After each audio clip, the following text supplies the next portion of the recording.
आज मी बनवली होती दम बिर्याणी, त्यामुळे कांदा, टोमॅटो, हिरवी मिरची, कोथिंबीर, लिंबू, लसूण सगळं छान असं कट करून घेतलं. इथं मसाले घेतले होते. मग तेल गरम करून त्यामध्ये खडे मसाले टाकले, हिरवी मिरची टाकली, मग कांदा टाकला. कांदा जास्त टाकायचा, छान असं परतून घ्यायचा. मग त्यामध्ये मी लिंबू पिळलं, एक लिंबू घेतलं होतं. त्यानंतर मी ते भात शिजवण्यासाठी पाणी गरम करून घेतलं, त्यामध्ये खडे मसाले टाकले आणि थोडंसं गावरान तूप टाकलं होतं.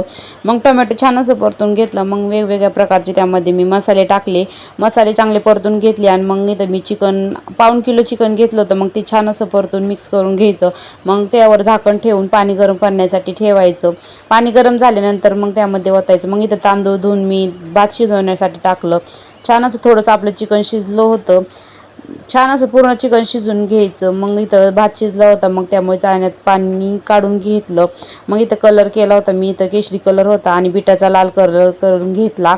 मग आपलं चिकन शिजलं होतं. मग लेअर करण्यासाठी थोडंसं चिकन मी बाजूला काढून घेतलं. मग आधी चिकन टाकलं, त्यावर भात टाकला, मग कलर टाकला आणि इथं मी कांदा फ्राय करून घेतला होता, ते सुद्धा टाकून दिला.